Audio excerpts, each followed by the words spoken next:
Yo, what up? It's Eric, aka the Bag of Chandler, aka Catch a Case. Yo, what up? It's Jeff, aka Player of the Year, aka Uchiwali Zerbiak. Yeah, It's the Real, and we're here with Hot New Hip Hop.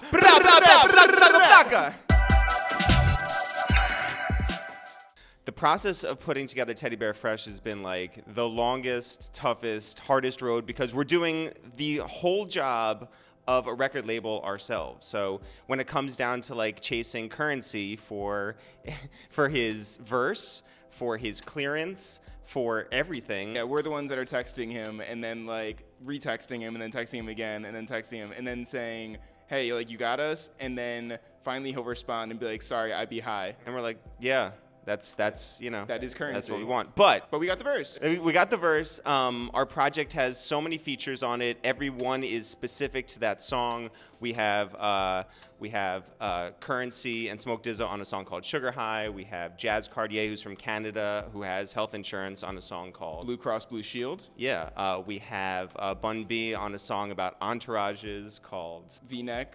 Because our crew is so deep, it's looking like a V-neck, and a bunch of other artists and features, and it's just a great cohesive project that we've worked very, very hard on with our best friend Greg Mayo, who produced everything. So, and it's dope. If you guys like our podcast, you're gonna love what we have on this album.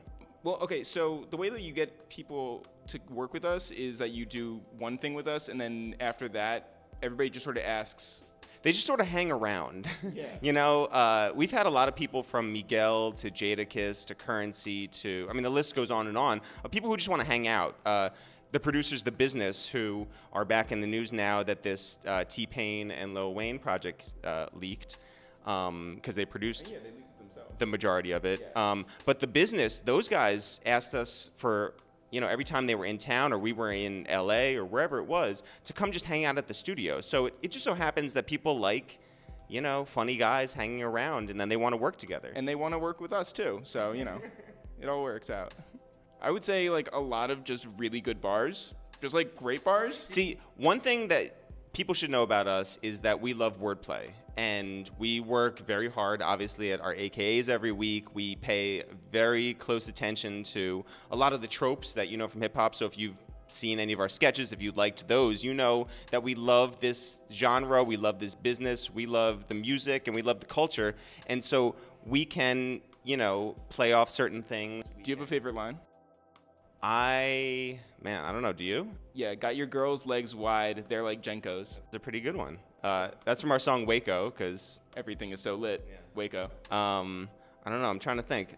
We have a bunch of shows coming up, and I'm trying to like remember all of my lines. So at some point I'll remember them. Just know they're all great. Every single line is great. They're all great. Go check, you know, the internet. That's right. Holy cow. How has our music improved? I hope it's improved. By leaps and bounds? Yeah. It's funny. I try to listen back to some of the music, and it's just like, oh my God, people liked this at some point. We performed on stages with this music, and the truth is, yes, we did.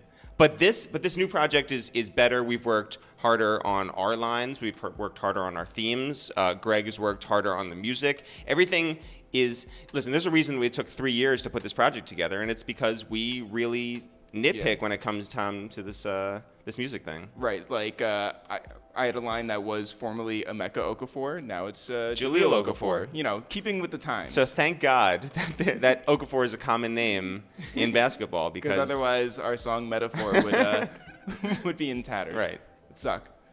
With these faces, how could anybody not take us seriously? I don't know that anyone's ever taken us seriously. I don't know.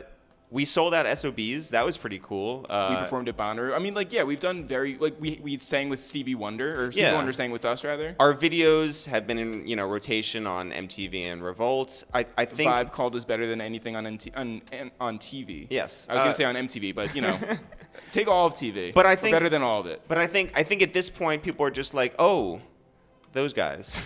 Yeah. But you want to know what? Take us fucking seriously. How about that? I like being in a position now where we can surprise people, because honestly, like, if people just press play on this project, they're going to be like, holy shit, like, this is a real thing. You know, a lot of people say, oh, they're like Lonely Island, or oh, they're like, you know, Weird Al or whoever.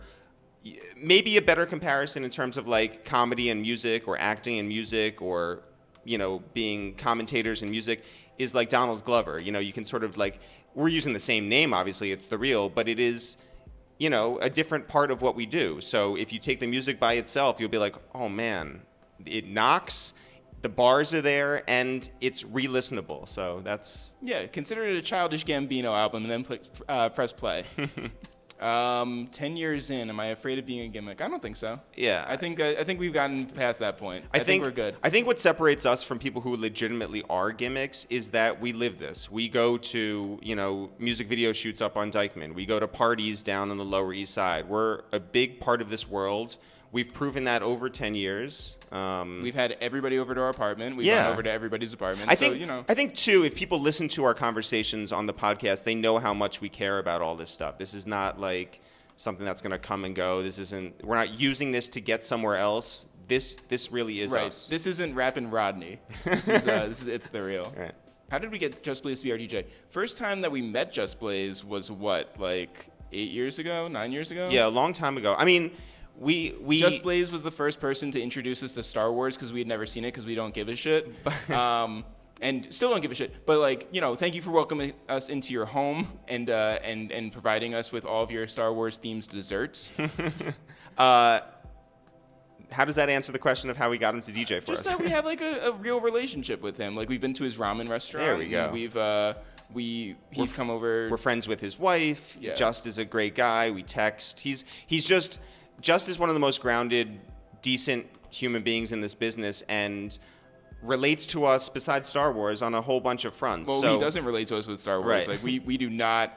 We still don't care. But that said, Just likes us. He likes our movement. He likes our music, and he was willing to come through and support. And all we had to promise him was a parking space for his Lamborghini outside of SOBs. So shout out to us for sitting in the street. Yeah. And he got that parking space.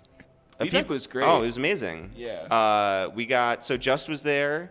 We OG Chase B was the opener DJ. Yeah. And we brought out Freeway. From Philadelphia, made that drive up, got in right on time, hit the stage and killed it. And the videos and the feedback, and you know, we walked down the street and people were like, you know, one, I can't believe you guys did that. Two, it was a hell of a night. And yeah, three, we hope that there'll be more shows.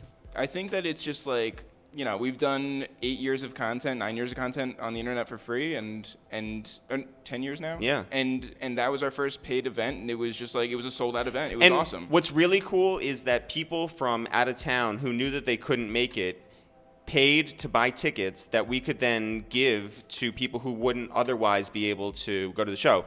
This is true. We were walking down the street from a dinner, going to the subway, and some dude was like, yo, It's The Real. He's like, you have a show coming up at SOB's, and I can't get in. And we were like, we got you because, you know, someone in Guam, and that's no joke. That's not a joke. Like, people from Guam, people from Toronto, Idaho, Florida, yeah, and just everywhere. Washington, but and North Carolina. Guam. Someone in Guam paid for this guy who was just on the street and maybe couldn't afford or whatever it was, a ticket. We were able to give it to him. And even better than that, we ran into him the other night. Yeah. And he was like, yo, thank you so much for getting me into your show. So he had a great night, and that's really what is very meaningful to us. Shout out to the person one guy in in Guam spreading the movement.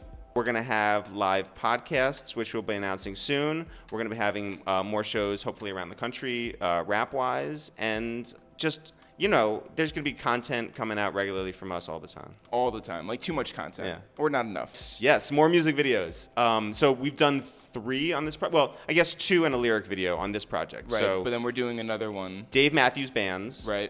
Because we're counting white faces. We got Dave Matthews Bands. We have Fire in a Crowded Room with Michael Christmas. Yeah, Fire in a Crowded Room, Get the Hose. Right. That's the lyric video that we did and put a lot of work into. And then Waco, and now we have a new one that's going to be coming out with Tunji Ige. Yes, so we haven't let Tunji know yet, but surprise! If you're watching right now, you're going to be in our music video. But that's a great song, and hopefully we'll be able to put that music video together soon. Okay, so album is dropping. Yep. We sold out SOBs. Yep. We have a pop-in podcast, A Waste of Time with It's The Real. So what's the next logical step, Eric? Liquor. Yep. Fast and Furious 9. Mm-hmm. Just like a cameo. That's right. Yeah. Oh, clothing line. Obviously. Yeah, of course. Clothing line. I'm gonna drop the dead weight. I'm gonna do a solo reggaeton album. It's called Kayate Tuboka. Yep. And what else? And I don't know. That seems like It seems like not enough. Yeah, we'll think about it. Skateboard line, maybe, because that's in vogue, right? Yep. Supreme collaboration. A truck fit collaboration. Yes. Yeah. We need an assistant. That's what we really need. We need someone to like handle everything that we are doing these days. Restaurants. Thank you. A restaurant. We're gonna do a competing ramen restaurant with Just Blaze. We're gonna open it up down the block. When you look at these two faces, you think ramen. Who knows good ramen? These two guys. We're going to do it in New Jersey. It's competing with Just Blaze. Yeah. We're bringing in another partner, Digga.